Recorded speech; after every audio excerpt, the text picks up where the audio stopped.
Good morning, good afternoon, good evening, wherever you might be in this global village. We're delighted that you have joined us today. This is your host, Dr. FM, on today's Africa, on Love Bay Afrobeat Music Talk Radio. We are delighted that you have made time to be with us. Listen, this is a great day, a great opportunity for us to have a conversation, and I'm looking forward to having us dialogue. We usually think of the 3 Ds. We dialogue to discover so that we decide on the next steps. And so you will not be disappointed today. We do have a special topic, and we're looking at leadership versus leadershift. That's quite a topic, and it promises to be a dynamic one. And we do have a special guest who should be joining us momentarily. And I'm just so glad. Indeed, this is the day God has given us. We want to rejoice and be glad in it. And obviously, we know that how we live our lives becomes an expression of our gratitude to God. But it's not an individual journey. It's a journey that we have with others. And so I'm just so delighted that you are here. And as we will be dialoguing, feel free to send us notes. Feel free to um, uh, send us an email, a text, whatever you wish to use to communicate to us, so that we can incorporate that into our dialogue as well. It's teamwork. It's teamwork, and I'm so grateful that we do have a very capable team of engineers, social media team, and people who ensure that we stay on the ball, and that we continue to inform, to educate, bring awareness, encourage, and correct each other within the context of learning together. So I'm really delighted that we are here today. So we go live every Saturday at 11 Eastern Standard Time, 11 a.m. Eastern Standard Time. And I'm just so delighted that we have this opportunity together. And so, if you have not subscribed, if you have not logged in and subscribed, please do that so that you can log in. We are live on YouTube, on Facebook, on LinkedIn, as well as StreamYard. And of course, there are other opportunities that we use. We use Instagram. I see that our brother Dr. Kalu is there's a note here saying that he is on standby. So we are looking forward to a great show today, and looking forward to this great opportunity. This is a brother who is very dear to me and many others, and he is a real asset to Africa as a whole, and not just Africa, but also globally, to the global village. And so we are looking forward to having this conversation with him. And of course, you know that we are live in over 100 different countries around the world. And so wherever you are, please feel free to let us know where you are. That way we can let other people know, because it's always encouraging to hear from different people around the globe. That way, others can get to know, oh, there's someone in this part of the world, and there are others who are there, but they may not necessarily be coming on online, so that we actually see who they are. So our engineer here, Mr. TYB, is saying that he will bring him up as soon as he's ready. So Dr. Kalu should be here momentarily. You know, leadership is something that we all know is very important. Someone said something to me a few years back. In fact, this person said this to me at a time that they had actually said some discouraging things to me, because a few years back, when I was a full-time student, I told one of the professors that I wanted to end up with a PhD, to which he responded, well, it wasn't him who responded at first, but he actually had said,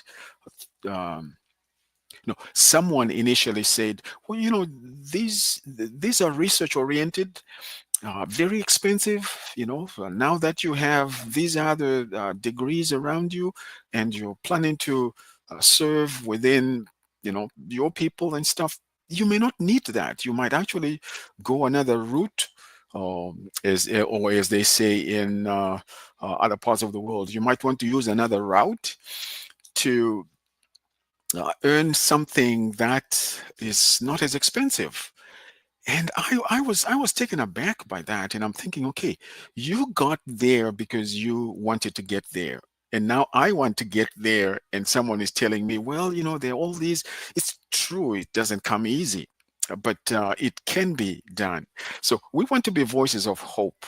And so when we think of leadership, someone said that, is it taking people to where they want to go, or is it taking people to where they must go? Because there are times when people want to go in a certain way. But I think in leadership, we have to say, yeah, people want to go down this path, but is this where they should be? So um, we really need to have conversations around this, just so that we are clear on uh, what is leadership. So I am just sitting at the edge of my seat here, just waiting, actively waiting for Dr. Kalu to come and join us. And our engineer, Mr. TYB, tells us that he is ready, so he should be coming in momentarily. And so that should be something that we are hoping that he'll be able to clarify for us. So leadership versus leadershift. So is it taking people to where they want to go, or is it taking people, leading people to where they must go? So I'm looking forward to this. So again, thank you for joining us here on Love Bay Afrobeat Music Talk Radio. This is an online African Caribbean music talk radio that is very, very unique, and you can't beat that. Live 24/7, different genres of music, and of course we have a variety of programs as well. So we're just so delighted that you have joined us today. And this is your host, Dr. FM, on Africa, on Today's Africa. Oh, by the way, we spell Africa with a K because most of our African languages, C does not give the sound. We know that it is a real K. So again, we're delighted that you are here with us. So uh, I saw Dr. Kalu come in briefly, and then he moved out, but now he is back. Dr. Kalu, it's good to see you, my brother. Welcome, welcome, welcome. My beloved Dr. Pindu, thank you so very much for having me today. It's amazing to be here, and we are happy that we're alive. It's a miracle to be alive. Thank You can say that again. I was just saying earlier, and we don't apologize for this. This is not a religious a program, but we as Africans, we really believe that there's a creator who has given us life, and how we lead that lives becomes an expression of how grateful we are. So this is the day the Lord has made, and we want to rejoice and be glad in it. And we don't apologize for that. That's just who we are. And so you're absolutely right. Thank you, my brother. Dr. Carlo, it's always a pleasure to have you with us, because we know when you speak, when you open that mouth of yours, you. God has given you some wisdom and some information that we need to learn from you, to learn from others, and to learn through you, so that we can accomplish the purposes for which He has created us. And when we look at Africa, my brother, we're talking about leadership versus leadershift. My brother, this is a huge topic, and I know this is something you're very, very passionate about. And so we are just delighted. Dr. Kalu, a Nigerian Canadian with profound expertise in business, in governance, diplomatic relations, but leadership is what you breathe. And so I am curious. Is there something that comes to you? I know I've said just a few things about who you are, but is there something you would say? Listen, as we delve into this topic for today, leadership versus leadership, this is who I am. Would you enlighten, bring awareness to our audience? This is not the first time you're here, but listen, there are so many other people who are hearing you for the first time. So, brother, take a moment to introduce yourself before we delve into this subject. And this today, Dr. Kalu, we're going to go really deep because we know you are a tremendous source of information and we want to capitalize on that. So, who is Dr. Kalu? Well, Macaulay Kalu is one that believes that he's born to be a transformational agent. You know, the biggest thing that we need in life is change. Being able to believe that you will be who God has called you to be. The reason why you're here is purpose. You are not, you didn't, a lot of people say, I came to find purpose, but purpose is why you are here. When something is produced, it's produced because of. And because of is the purpose by which it was done. So I believe that, I was designed and produced by God to be a transformational agent, an agent of love.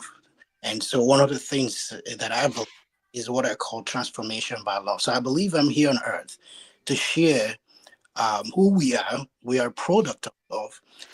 Like you said, this is not religious, broadcast, but it's the fact that we cannot be in denial of the fact that God exists.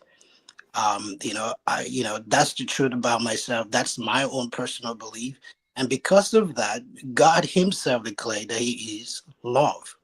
And so if he's a producer of humans and say that we are made in his image, it means that I am here because of love.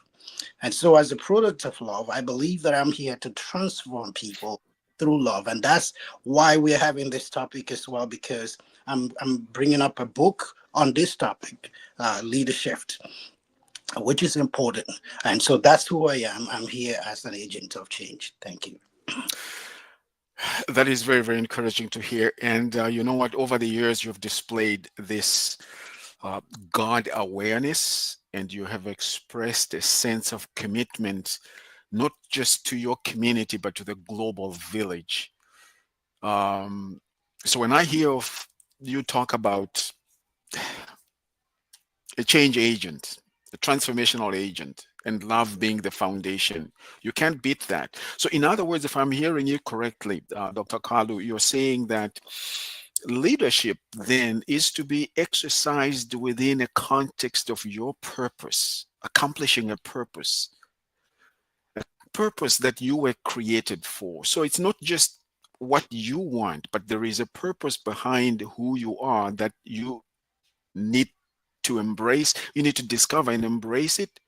And then love becomes the foundation through which leadership qualities and your interactions are established on. And you know what?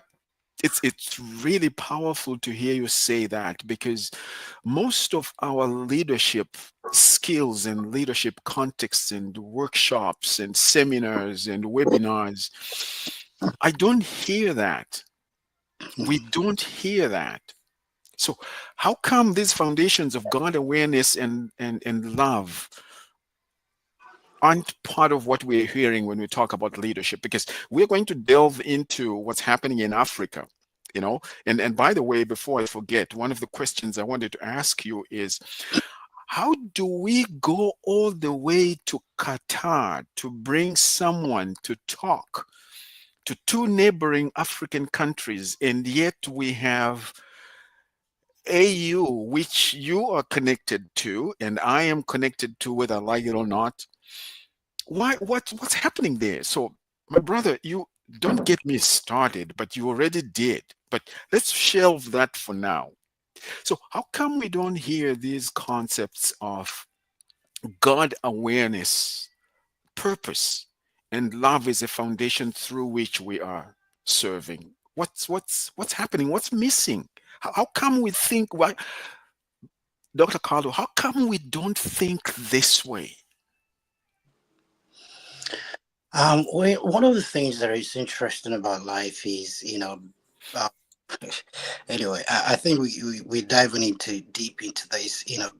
By bef- before the fall of man, there was a relationship with God, and with the fall of man, the essence of direction was lost. When you talk about death, you talk about spiritual death, which means a separation happened, independence. You see, when God made man, what God wanted to do is interdependency, which means that man depends on God for his full existence. But when the fall happened, man separated, and that's where the idea of independence came about, because we wanted to be on our own and think on our own. Now, remember, God made us in his own image and likeness, which means he did not create us as a robot. He established us to think like him, behave like him, and have the free will, on of course, making choices by ourselves. So, because of that, until one makes the choice of life to reconnect with his source and come back to the place of interdependency, which means Mm, I know that I cannot live by myself, but I can depend fully by the source. Now, the aspect of independence is the aspect of a borrowed life to live. You see, when you have independence, you're still not fully free, right? But the aspect of independence means that you have a source of life given to you by God, but giving you the allowance to make the choice of connecting back to the purpose by which you were brought here. So if you don't understand that, then you live a life that is confused, and that is what the world has done to us when we come in here as a child. The spirit of a child. You see, one of the things I say is that we are spirits having a human experience. As spirits, you're not here because of your physical body, you're here because of your spirit. And so we are so much focused on our physical appearance and our physical looks and the things that we were taught. You see, a little child believes that everything is possible. A little child can see a fire and want to touch it. A little child will see a scorpion or a python and is friendly. As a matter of fact, the python protects the little child. We've seen and heard about it. It never devours the little child. Why? Because the spirit of that child is at that place of innocency, of connection, of purity, to say, I know who I am, I'm not afraid. But guess what? Humanity out of fall begin to teach us that there are other ways to live. And that separation affected our thinking process. But guess what? God is so kind enough that he has also sent people, which I believe are one of them, and you are one of them, for those who have acknowledged their calling and believe who they are, that we are here to now help people to direct them to the place of human development and human assurance and human connection to the real life of who they are. And I believe that's why we are here to have this conversation. wow. When people like yourself who are key leaders on the continent of Africa and also globally speak like this, I usually ask myself and say, are we listening? Because the kinds of things you're talking about, I think if many of us, including many of our African leaders, embraced this as a foundation upon which our leadership is exercised, I think we would have overcome a lot of things that are destroying us and militating against us on the African continent and even globally. So the I liked what you said about independence. There was a dependence on God, and that's what it should be from the very beginning. We did not create ourselves, we did not start ourselves, but He did. So there was that dependence on Him. And then you made reference to the fall of man, when we chose to go against what God had put in place because we wanted independence. And of course, uh, that independence is not the ability to do what you want, but to do the right thing. But you can only do the right thing when there's a healthy relationship with the one who has put you where you are. But now that we are separated from God, no wonder that our decisions and everything now is so selfish. It's me, myself, and I. We think that everything revolves around us. And as a result, we see that even in our expressions of leadership, be it in politics, be it in church, be it in the community, wherever we are, the police, the schools, health, correctional, institutions, and all that, we are not connected to the one who gave us life. And as a result, we are in this mess. So, um, by the way, those who are joining us, thank you. We are live here on Today's Africa on Love Bay Afrobeat Music Talk Radio, and we are delighted that we have His Excellency, our brother Onyekachi Kalu, who is a Nigerian Canadian with profound expertise in business, governance, and diplomatic relations. And we are going to be talking about some of these because we know, those of us who have followed you and are aware of who you are, that you have a presence as far as the AU is concerned. Now, I know you talk about the five regions of Africa, and now there's the sixth region, which is the diaspora. And you, as a Nigerian Canadian, maybe I should say African Canadian, because Nigeria really, when we make reference to Nigeria is a beautiful country, by the way. That's one country I haven't visited yet in Africa, and I would love to visit. So I hope one of these days you can hold my hand and show me around. As an African Canadian, the sixth region, recognizing that there are people who are outside of the continent of Africa, but actively involved on the continent. And you are, even though sometimes you have to do it remotely and you travel a fair bit to be on the continent to make things happen. Would you enlighten us in terms of your AU connection and what is happening? And of course, I'd thrown in a monkey wrench a few minutes ago. We will talk about that later if you are okay talking about that. By the way, we don't want to put you in any spot where we make it difficult for you to move around on the continent of Africa and around the world. We want to make sure that we still remain friends, and that the friends we have, we don't want to lose them. We want to certainly build up the relationship. But obviously you have the freedom to share with us there. But explain to us the relationship that you have with AU. AU is a big organization in Africa, huge. Well, thank you so much.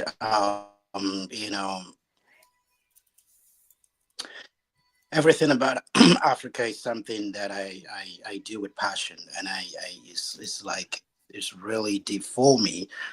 Reason is because, as Kwame Nkrumah said, he said, I am not African because I am born in Africa. I'm African because Africa is born in me, and I see a huge, truth in that. And why I say that is because when we say that, it's based on those who acknowledge the history. Now, life began in Africa, and that is one truth that nobody disputes around the world. Life began in Africa. Nobody questions that. And since life began in Africa, it means that every human being on earth have a piece of Africa in them.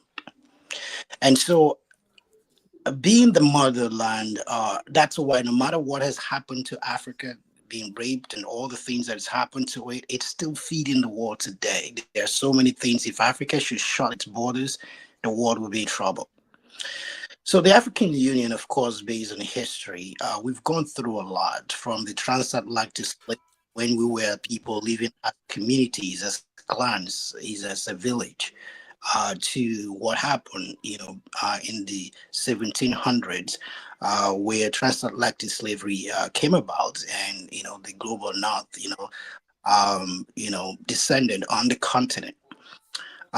With all the divisions that happened and made us now become divided based on our land and borders, become now states and all that, led also to the era of colonial systems for several years, and now led to some of our leaders who, you see, you cannot change a system outside of a system. You can only change it from within.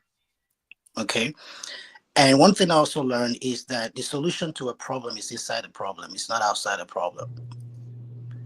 Because, we make, vaccine out of virus, right? If a snake bites you, you take the snake poison to be able to, press on the place where the bite is to be able to save the person. So the solution to the problem is within the problem. And so our early African leaders understood that there were manipulations.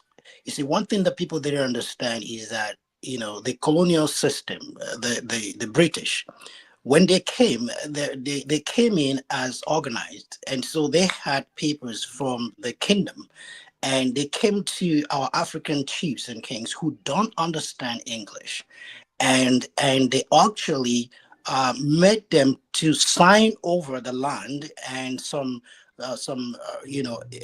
areas and territories, by making them use their thumbprint or whatever they used officially to take over the region. So they did it, in a very nice way. But the point is that our leaders were ignorant of what they were doing because they could not understand English language.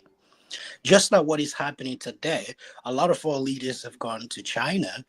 Of course, they sign contracts, but is not in English or language they understand, and they did not get the privilege of a full interpretation. They signed some contract that has some clauses that they didn't understand. And today we know in Africa, some of the infrastructures or things built in Africa have been taken over by Chinese. Why? Because it was officially done. We signed agreement, right? But we did not understand the agreement based on the language by which it was done. And so that's what happened in the early days, that people did not understand that they signed over this. But interestingly, the sons of Africa, the sons and our leaders, the Kwame Nkrumahs and Julius Nyerere and Emperor Haile Selassie's and of our time, most of them, studied and went to the global, like the UK and so many places to study. And when they now had an understanding of English language, they came back to Africa to say, now we understand the system. We're going to use the same languages that they understood what happened, and use the documents to renegotiate our freedom. That is what led to the independence of the freedoms that we, and said, they said, okay, the first thing that we have to deal with is, now that we understand their language, understand the history, understand the terms and conditions by which our forefathers signed agreement without understanding what they signed off to, we need to use that to renegotiate our independence. And that's what they did. Now, understanding that they were diasporans. Most of our leaders, the first heads of state, 8 of them, and later on 32 of them, that came together and formed what we call the Organization of African Unity. Now, OAU was the umbrella that was focused just for independence, and said, let's deal with the aspects of our freedom, excuse me, and then understand how we can move forward. And so over time, after, quote unquote, the independence of most of the African countries happened, we realized that, okay, now we've gotten our independence. So what's next? And that's why they started the aspect of changing the dynamics of leadership of OAU to African Union. And now African Union, became a focused entity now for our social economic development. So remember, OAU was based on our freedom and independence. African Union had a shift with the aspect of social economic development. So to that now, this is where that will lead to what we now have as Agenda 2063. And also in the formation of African Union, they now understood that in the time of OAU, because most of them were diasporan, so it wasn't an issue then. But in this economic era, they realized that because of the changes and freedom that happened in Africa, that diaspora was involved. So they felt, okay, let's make the diaspora as an integral part of the leadership of Africa. In that, they now have changed the constitution of OAU into the AU format, now including the African diaspora within the article of AU constitution, what we know as Article 3Q. Article 3Q explains the value and importance of the diaspora within the leadership structure of the African Union. So, having said that, that's one of the things that led to some of us having the privilege over 27 as we were all part of the early system of engagement and the transition of OAU to African Union. We're given the opportunity as consultants to form the concept note that led to the establishment of the sixth region. Now, having said that, as you said earlier, Africa is five regions: north, south, east, west, and central. Now, imagine having a virtual region, which is not within the continent, but also is so powerful to be the change that Africa is looking for.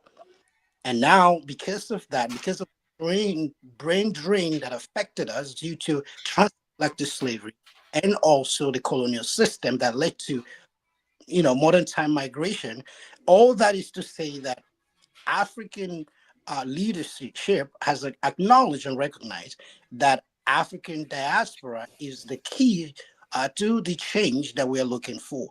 And so that's how I come on in helping with the process of facilitating the process of engagement, mobilization of the diaspora, and also educating, reorienting, and informing the diaspora of the essence and importance of their engagement within the continent. Having said that, we've come a long way through that process.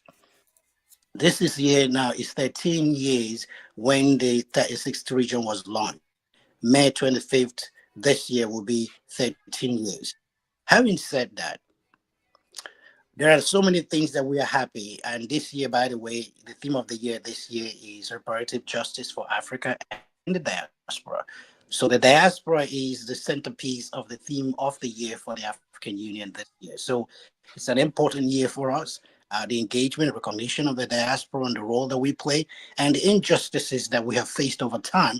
That is not an easy topic to talk about, but we have decided from the African Union perspective to deal with it. Now, I'm an elected policy advisor on diaspora focal point within the African Union in what we call the 6+2. 6+2 is a committee that focuses on the diaspora engagement within the five regions and also the diaspora. We have the engagement of the diaspora from four continents: Australia, Asia, Europe, Middle East. So we didn't have a leadership structure as of then fully done within the Middle East. So we had Australia, Europe, and the Americas. And that's why we call it 6+2. So you have the five regions committee within the continent, and you have three, which is now, six, right? Completing the continental regions, and the other two until we'll formalize the mobilization process of the diaspora to be able to just make it six region. So, but we have 6+2 because the other regions are still doing the work to do the process of mobilization and all that. So that's where I come in. So I've been in this position as an elected policy advisor and focal person for the diaspora, especially for the Americas since 2018. And so that's my standpoint. But of course, I still do a lot of consulting services for all the various commissions of the African Union, and also helping to educate the world on the fact that Africa is not a country, Africa is a continent. Okay. And by understanding that, change the dynamics of our communication and engagement. People go to Ghana or go to Nigeria and they said, I went to Africa. I said, no, you traveled to Ghana. You didn't go to Africa. Ghana is in Africa. And by you understanding that, you also understand the dynamics of who we are. And that's why the topic that we're addressing, which is part of what people will see in my book, is the fact that the leadership is the transformation of the mind of the leader. Okay. And leadership starts from an individual. And so if we educate ourselves properly and love ourselves properly and understand how to engage properly, then we will impact and change ourselves and get the following, which leadership is about influence. It's about people following you. That's a part of leadership. But the leadership is what affects the leader himself. The mindset of the leader is so key and is so important. And by understanding that, now understand that when you go to Ghana, there are dynamics of Ghana that is different from Nigeria. There are dynamics of Nigeria that is different from Togo. Now understand that culture plays a major role. And that's what affects aspect of leadership. So a lot of people in Africa want to be like the people in the United States based on what you call culture, right? But because you are not understanding the dynamics of where you come from, you are adopting a culture that doesn't belong to you. And that's why when you talk about democracy, which is affecting us today, we are adopting a democratic system that is not fitting to the African system. We have a different dynamics of leadership that we Mm. respect based on our village system, right? And we are trying to be enforce ourselves into the aspect of adopting something that is not who we are, and we are still struggling with it. And so, by changing the aspect of understanding dynamics of understanding that love, which is who we are, is the key to the aspect of leadership. Love your neighbor as yourself. As we love ourselves first, by understanding who we are, then we're able to change the whole dynamics of what life is about. So once again, the point here is, as we talk about leadership, we're talking about what makes Africa who they are by understanding that culture plays a major role. Until we adapt our own unique culture and understand who we are, the transformation that we need, which is what forms the mind of the leader, by shifting their mind to understand and respect who we are as a people, right? And build a new value. I'll give you an example.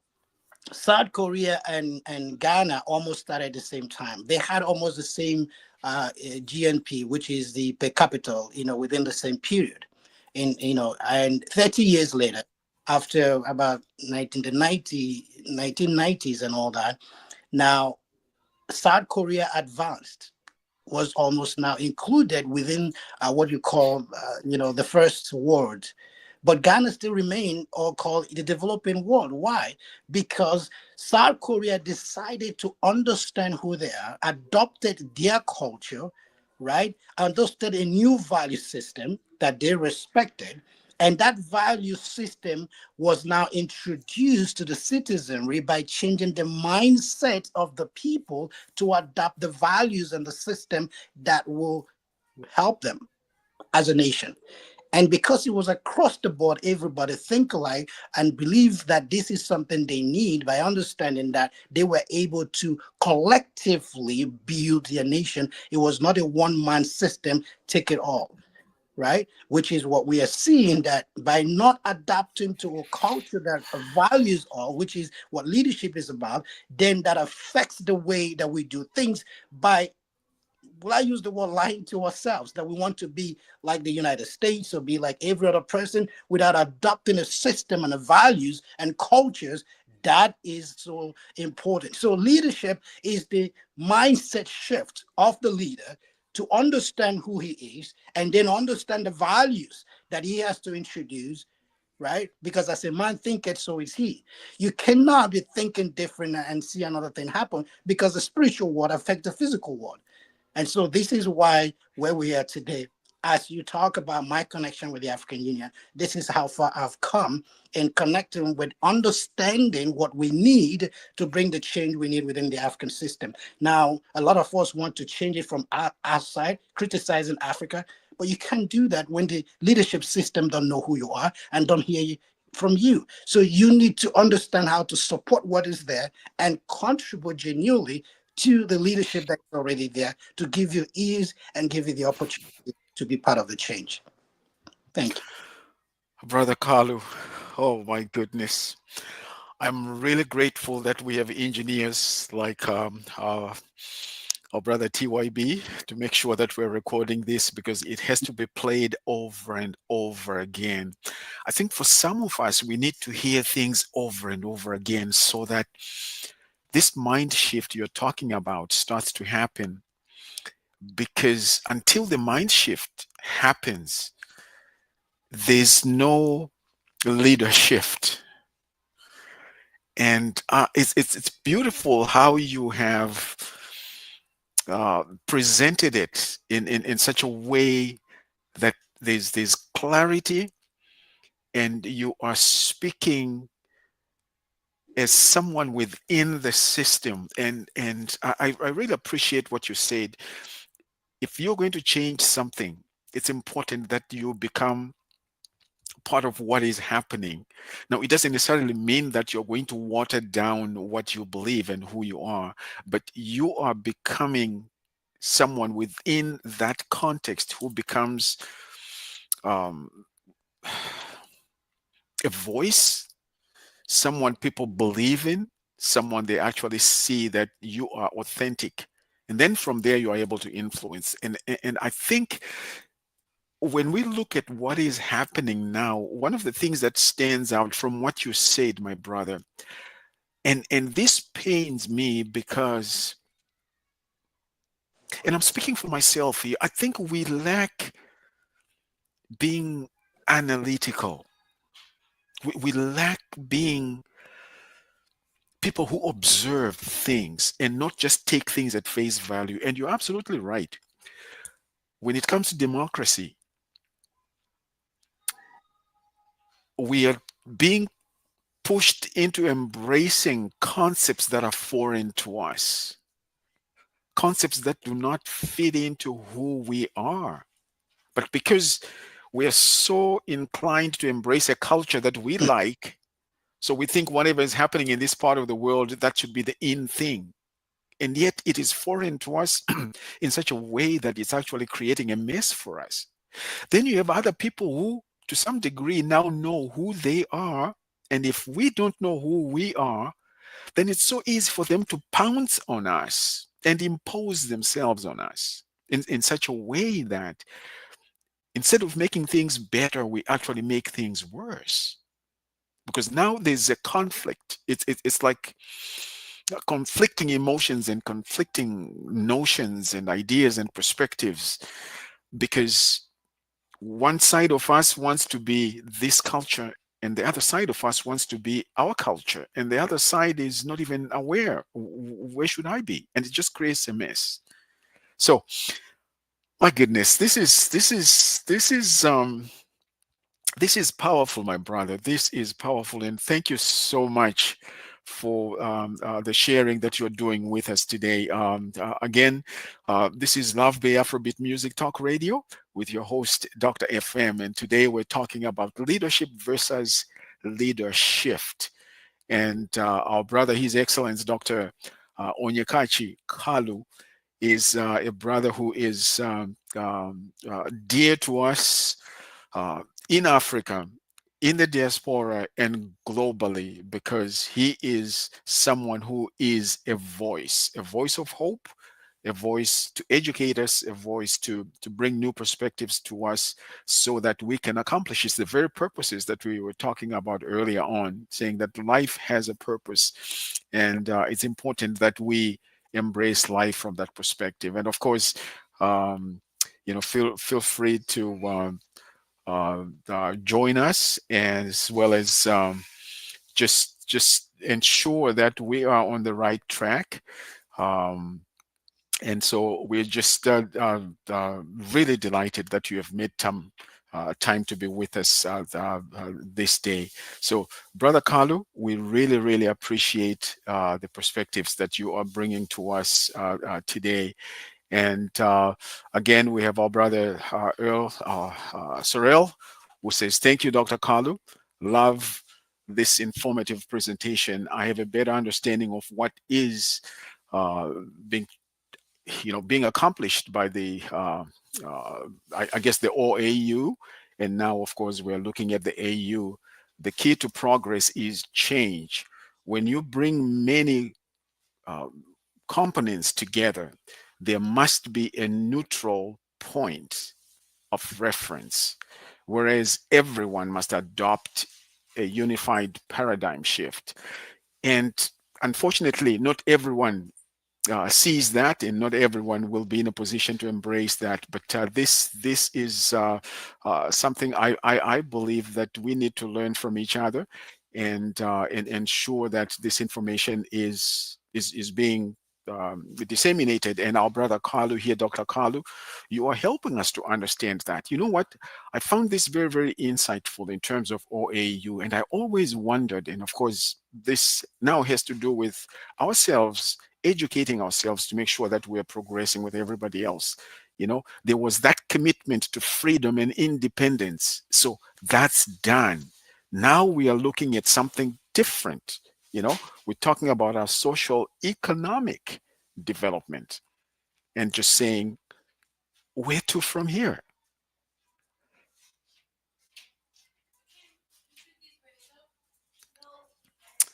So this is powerful, my brother. This is powerful. Now, for us to talk about this mind shift, what do you think needs to happen when it comes to what is happening in Africa among our brothers and sisters in positions of leadership? How do we introduce concepts like the one that you're talking about? I know that they are established, and by the time people are trying to get into political positions, there is a mindset already. And I think you pointed this earlier and say leadership really starts within the individual. Like, that's where it starts. And if you don't have a good understanding of who you are, what's going to happen is you're going to be projecting and spreading what you know about yourself and what you know about leadership to everybody else. And if you don't have the right concepts from the very beginning, you're actually so far removed from the truth that you are going to be spreading things that may not be as helpful to others as well. So this is powerful.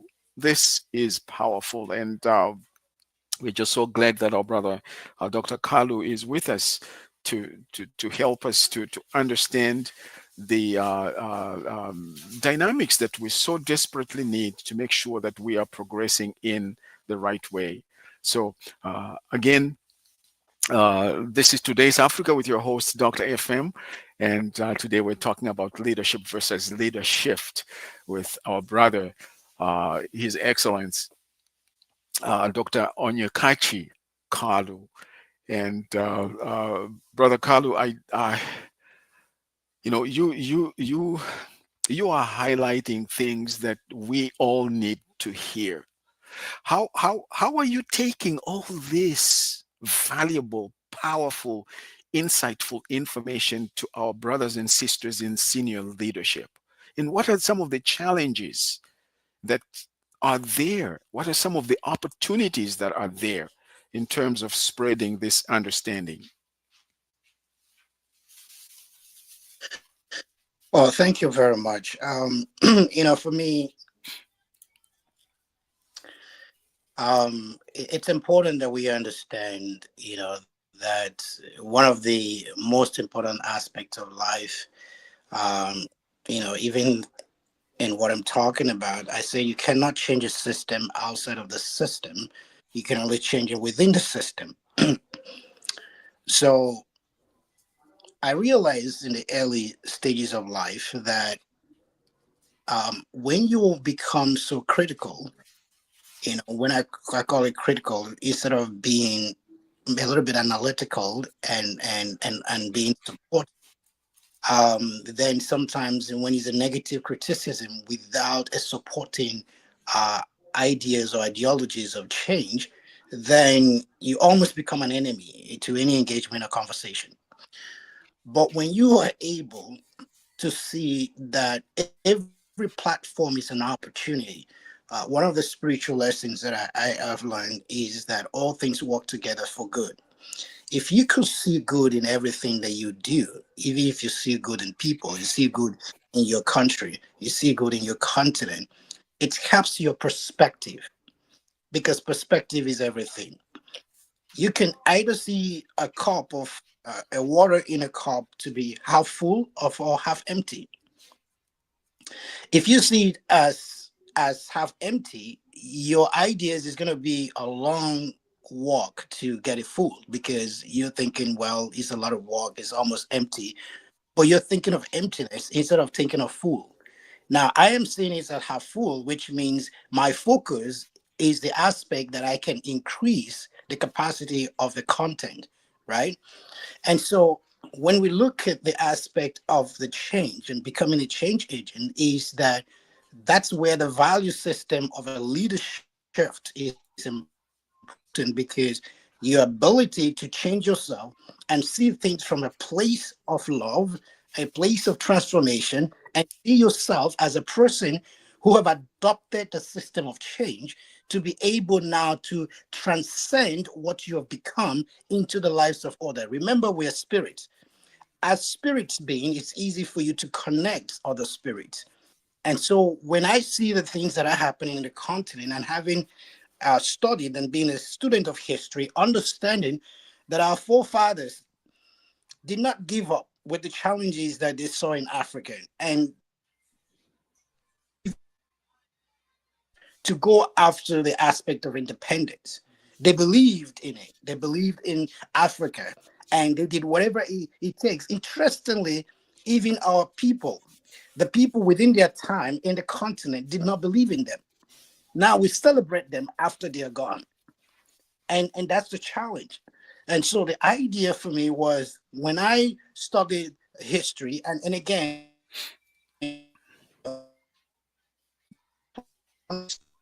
that you cannot do anything without acknowledging the people who have paved the way for you. We talk about Africa today. We even talk about North America today. It's not what it used to be 100 years ago. A lot of things that's happened, a lot of changes has happened. There were people who paid the price for the kind of change that we have today. And that's why even the African Union sixth region has gotten to the place of debunking the lies that we've been told. That's why we say no more lies, in the aspect of the stories that we've been told about ourselves. And so for me, the perspective that I saw about Africa was that of an opportunity, that I can be a contributor to the change that the continent is looking for. And all I had to do was to develop, equip myself to be a better me, and to see from the place of love and this place of support. And so when I go to the African leaders, I am not going to tell them that you're not doing well. And surprisingly and shockingly, you think they know it or they don't. Okay. And sometimes people blame the leaders, not understanding there is a formation of people around them. Remember, they have a special advisor, they have a PA, they have adversary, they have all kinds of people around them. They have a ministerial council, they have a team of experts that they speak with before they make an announcement. So it's actually huge. So there's a lot of factors. And so when you have an opportunity, and based on the reality, let me tell you, it doesn't matter how bad life is, always prevail. If you stand on the place of truth and love, it doesn't matter the challenges, it'll always prevail. And so to that is what has helped me over time to support the continent. And I'm a living witness that there's a lot that African Union have achieved. Now, let me say this before even we go further.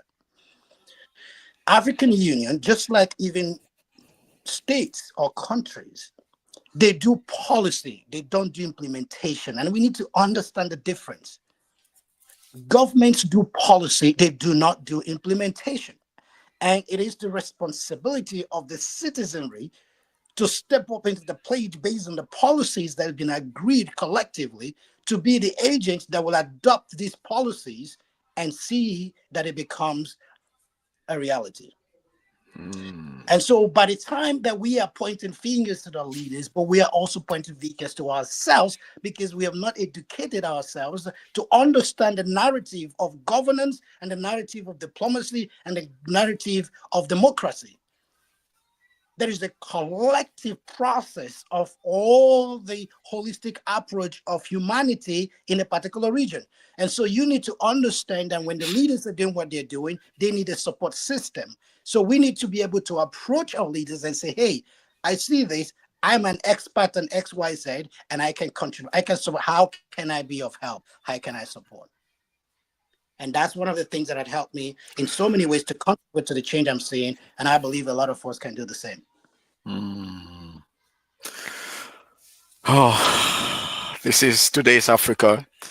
We're talking about leadership versus leadership.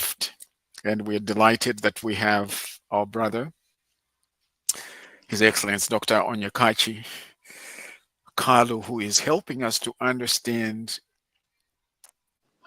what leadership is and what is leadership, so that we put things in context. Now, this is very helpful. I think one of the things, Dr. Kalu, that is helpful in life is when you don't know something and all of a sudden you have your aha moment, you are exposed to something new and now you know. I think it's important that you start using the new knowledge right away to help yourself to move forward. Now, I'm saying this because what you said earlier about uh, the difference, I guess, between the OAU and the AU, and then what you talked about with regards to uh, governments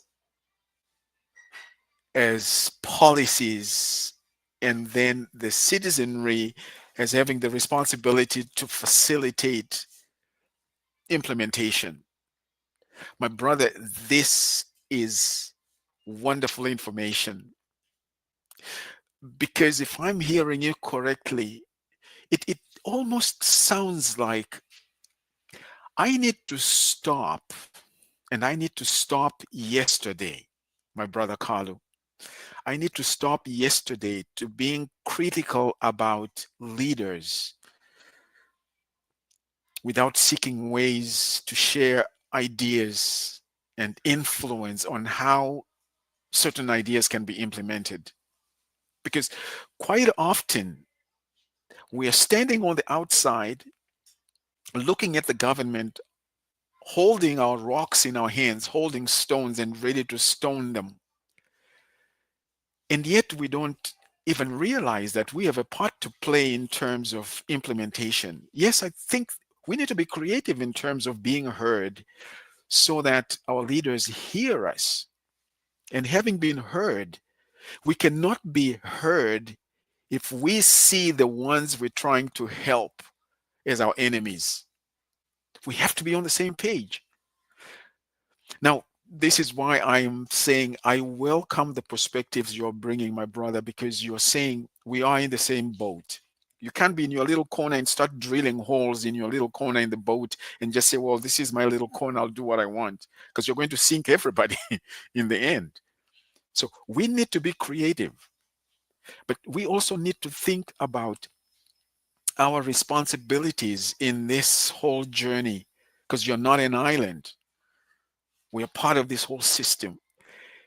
And my brother, I'm listening to all this and just saying, my goodness, we need. Uh, I don't think we need more of you. We just need to hear what you are saying so that we can have these changes, these shifts within ourselves. Which then begs the question, my brother, to actually say, what are we doing as nations? What are we doing as brothers and sisters in Africa to make sure that the people who end up in politics have embraced the right foundations within themselves? Because leadership starts within yourself. And if they have missed that, and yet we are electing them into positions of leadership, whose responsibility is it? It almost sounds, according to what you're telling us today, that it is our responsibility. We are the ones who are now putting them into these positions, but we haven't checked them out to make sure that who they are is really in keeping with what they should be in order to ensure that things are being done right.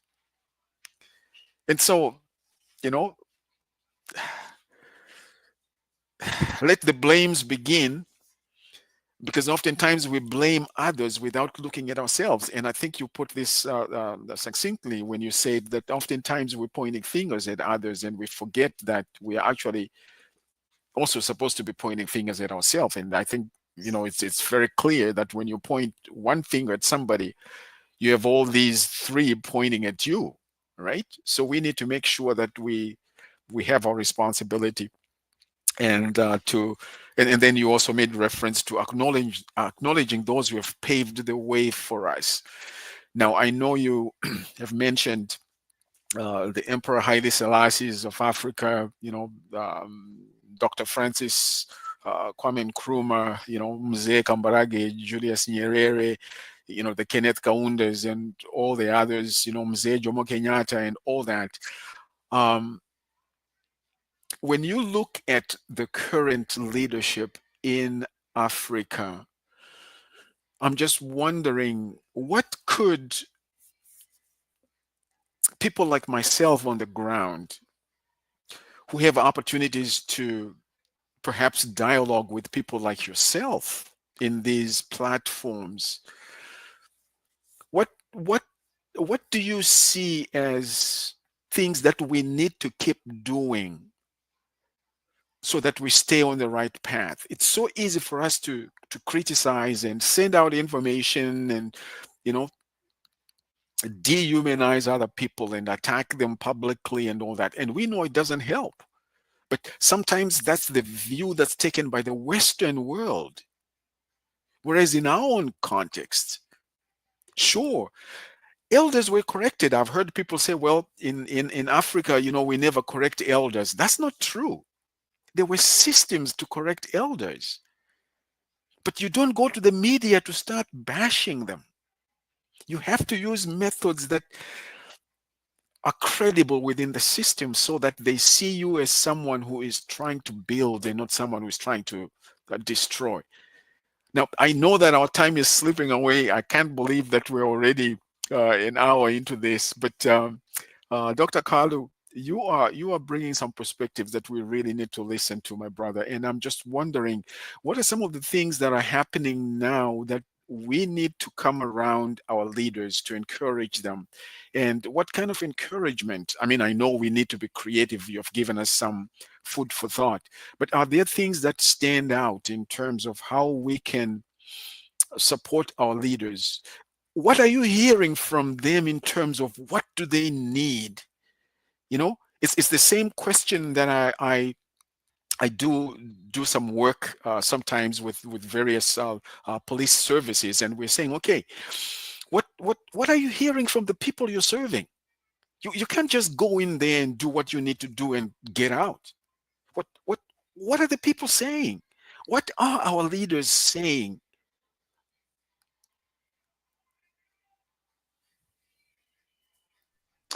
Well, thank you so much, my brother.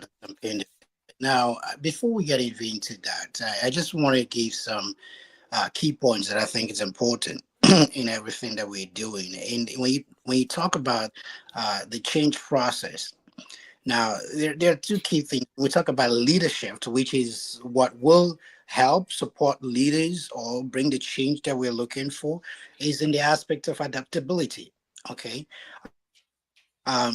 we both sides need to learn to adapt or willing to pivot to and adjust to new circumstances, right?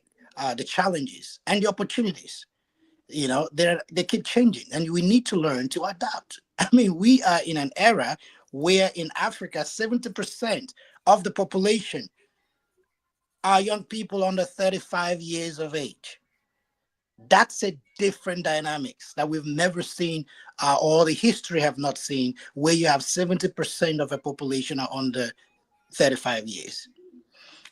And most of them came into an era where technology, telephone, mobile phone, some of us did not grow up with that. And now you come that you're seeing children who are born into an era where they never saw a house telephone before. They never ever even imagined it existed. And so the dynamics of their thinking is different. And we came from a generation where, because we didn't have a mobile phone, TV stations were one station that you sit and it comes on, and that's all you watch, and it has a particular time it closes. And now you have an era where with your phone, you can connect to the rest of the world. You didn't even need a telephone. You didn't even need a TV station, because your phone is now a TV.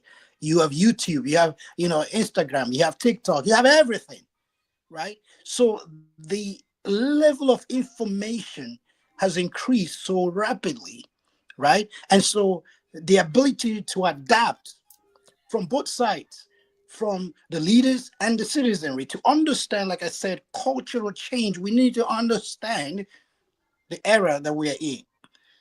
And the other thing is the ability to be innovative, because we are in a period where innovation is everything. The ability to think creatively and implement new ideas and solutions. These things are very key to everything that we're doing.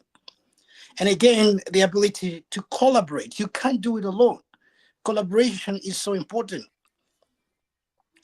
And so again, moving from the aspect of the capacity to build and lead high performance teams.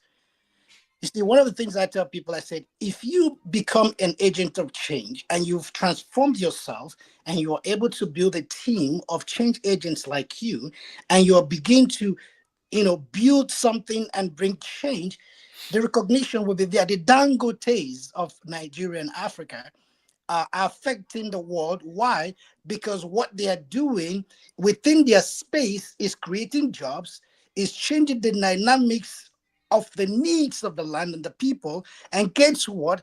You have no choice than to be recognized by the leadership.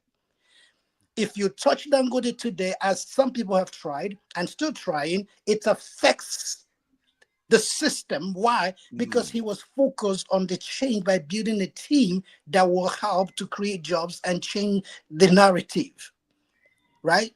And so, for us to be able to support Africa and our leaders, based on what you're asking, is the fact that our leaders are going through a period where they need help to understand the changes that is going on. And they don't want you to come criticizing, they want you to come with a team, because you can't do it alone.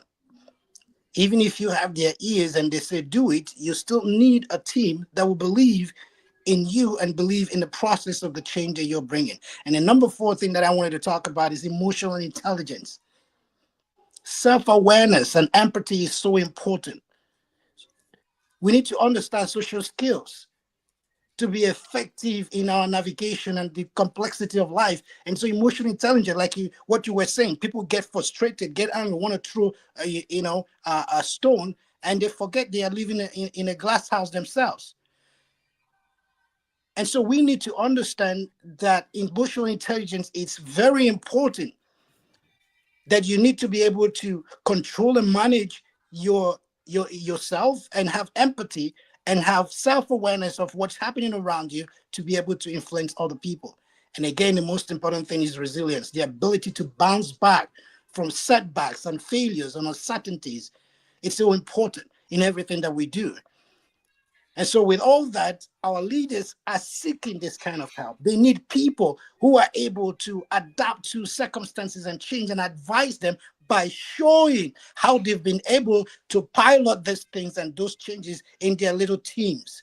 and say, hey, we have been able to do XYZ. We've transformed our community, our village, our state, and this is what we're doing. And with that, we believe that if you give us an opportunity, we will do more to help the country. They are seeking practical people, not concept based on ideas. Leaders have a lot of ideas. They need help to implement them. They are not seeking, like African Union now, we have Agenda 2063.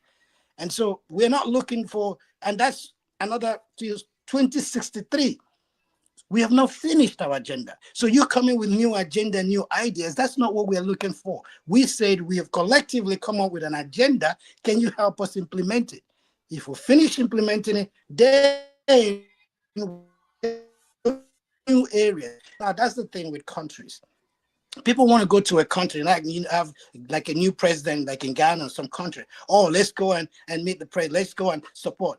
And they go there to share new ideas when you did not study the policy framework by which he ran for office and said, these are the policies I'm going to implement. We see what is happening in the global north here from our friends from the south. The leadership process, what he part of what he said he would do is what he's doing, and people are confused. He told you these are the policies I'm going to, implement. And so by understanding that, those who are friends now are aligning with him to say, oh, wow, Mr. President, that's what you said. We agree with you. We support you. And that's it. And you become friends. You go against it, it's like you come from another world. So why don't you become part of that process of interpreting these policies? People don't understand what these policies are. They need translation and interpretation so that they can assimilate it properly, so that they can find where they fit into the aspect of implementation. Once again, you can't change a system outside of a system. Be part of it. Mm. Change it. Our leaders are seeking help, and they want you to come not based on new ideas. They want you to understand what they have put out there and support them to implement. But you need to prove that you are a practical person who have proven to have a track record of making things happen, so that they can believe in you to work with you to the extent of the change they are looking for. Oh, brother Kalu, you're just nailing it, my brother. You're just nailing it. And I really, really hope and trust that the wise words you're sharing with us are the kind of words that every global citizen needs to hear, whether you are African or not. We do have serious responsibilities or understanding of responsibilities, so that we are people who are facilitating change, facilitating these adaptations, so that the world becomes better. Um, uh, Someone mentioned again, said many people are frustrated for change, but as you have said, Dr. FM, you are correct. We need to analyze what we are concerned about and share developed information to resolve the issue. As you say, if we as citizens get involved and make it personal to our being, we can help bring about positive change and dialogue. And that's exactly what you're saying. We have a part to play as far as implementation is concerned. Oftentimes, um, these people who are running for office, they they are saying things, they are speaking, and people are voting them in based on what they're saying. But once they get in there and they start doing what they were voted in to do, we have people who are saying, how come you're doing that? And then people who are celebrating what you're doing. And you're simply saying, we need to hear one another. We need to hear one another. We actually need to pay attention to what is being said. And obviously, of course, we have sometimes people who haven't said anything, but they find their way. They use the system to push themselves in. But you're saying, for the most part, we do have a responsibility to play to ensure that the right things are done. And we have a responsibility. Brother Kalu, I know that we have been running this for a little over an hour already. And I just want you to know that we will have you back and back and back and back. Now, what are some of the upcoming things now with regards to AU that heavy in your heart or that are in front of you in terms of next steps? What's happening now? And would you take a moment just to enlighten us on what's happening at the moment or what is about to happen? Well, there's a lot of wonderful things that are happening, and within the A currently, we just had an election in February, so we have a new completely union, a new chairperson, a new deputy chairperson, a new 8 commissioners, all new except one, uh, and and so Africa is looking at a new phase, of change, and that's where we're asking everybody that want they change they are looking for to become that and find a way, in aligning to support the change that Africa is forming to become. And so the sixth region, from the global perspective, as a global Africa family, is providing that opportunity for us to do that.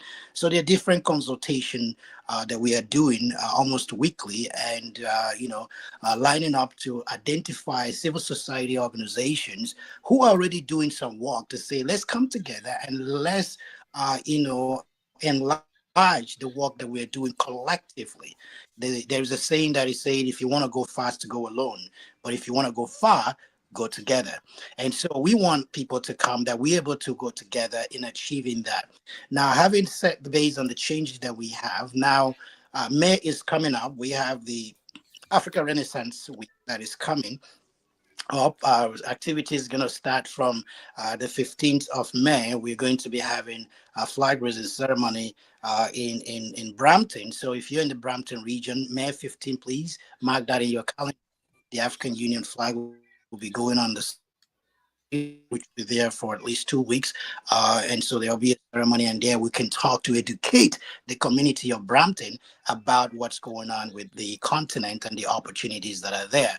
And then on the 21st, we'll be doing a flag raising ceremony in Ajax, the city of Ajax.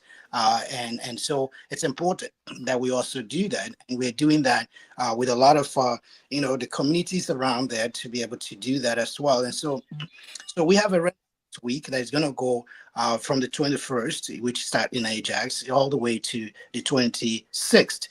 And so we have a global day of prayer. Prayer is important for Africa, and that's happening on the official Africa Day, May 25th. So we want people to engage us with our website, and then there are acknowledgements that we'll be doing for different individuals who've achieved a lot.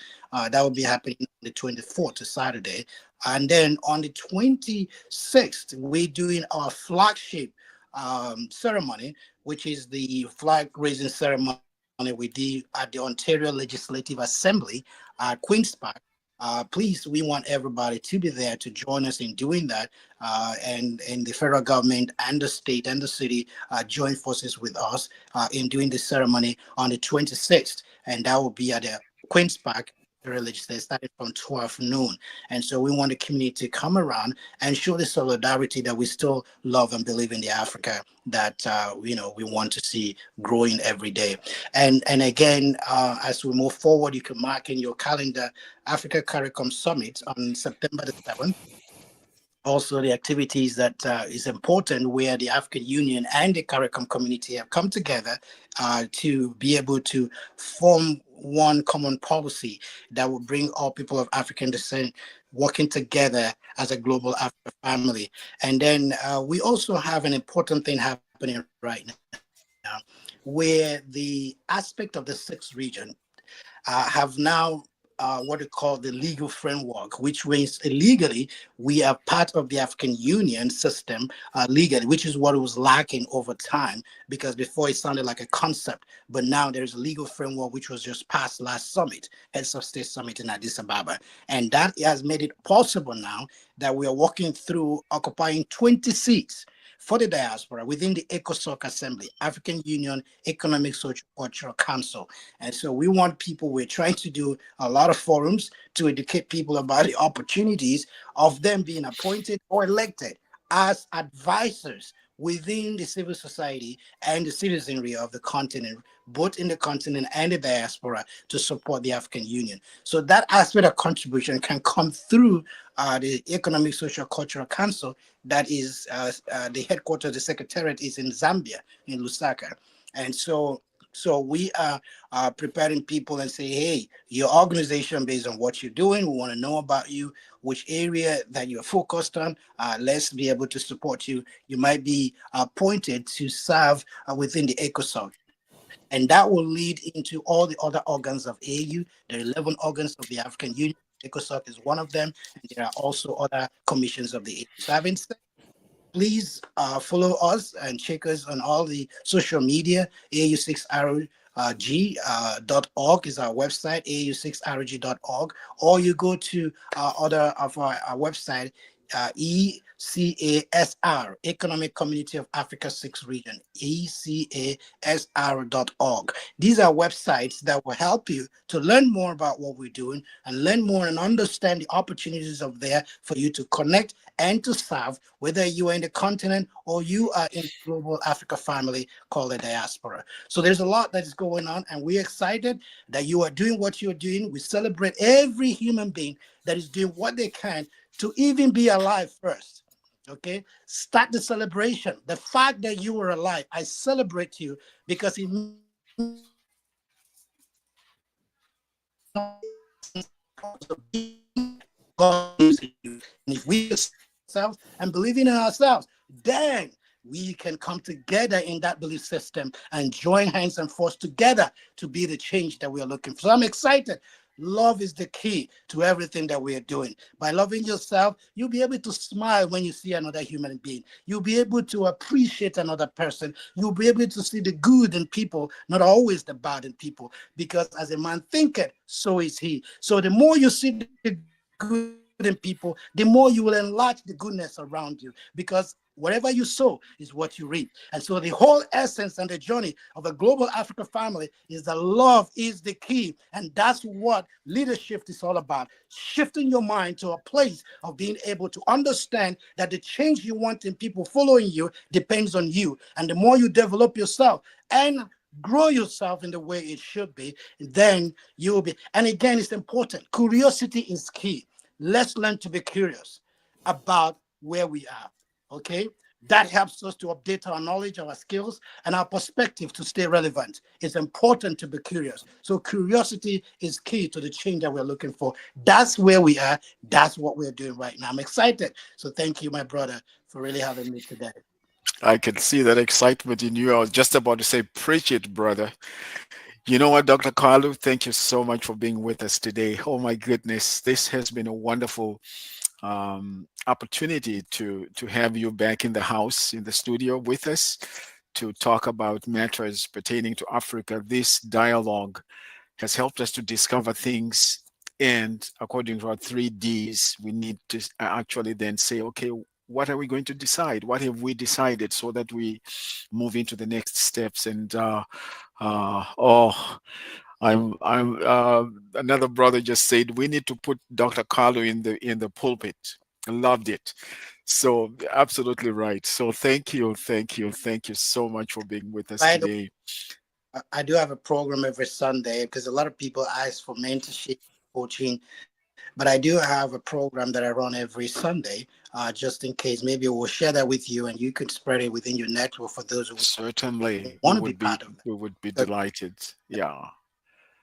add to the community every Sunday, 4 p.m. Eastern Standard Time. So that's also a way to really help a lot of people. But once again, it's been amazing being here, and I'm looking forward to engaging more. But let's believe ourselves, let's believe in Africa, let's believe in the global family, and let's not tear ourselves down. It's a myth that the world says that we don't believe in ourselves, we don't work together. It's a myth, and we need to That's debunk right.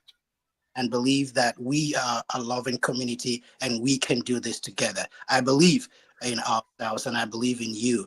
And so if there is nobody that is cheering you on, know that Onyekachi Macaulay Kalu is your number one cheerleader. Thank you. Oh, that's wonderful. Thank you so much, our brother. Dr. Carl, it's always a pleasure to have you back in the studio. And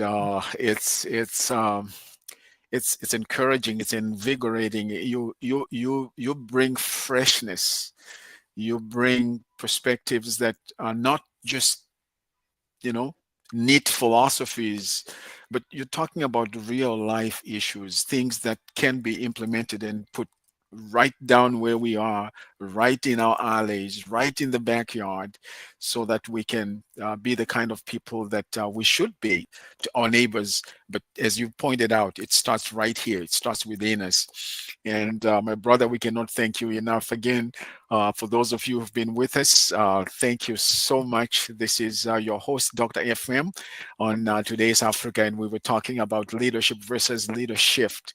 And our brother, His Excellence, Dr. Um, Onyekachi.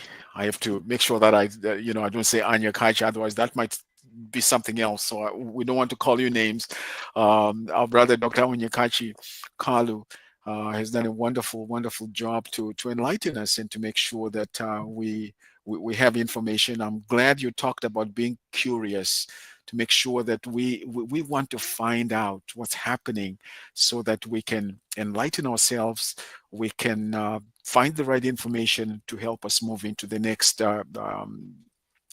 stages and next concepts of life as we move forward. So thank you so much for being with us, my brother. We will have you back, and we just want to say thank you, thank you, thank you for being with us. It's good to have people like you on the team, and I really mean that.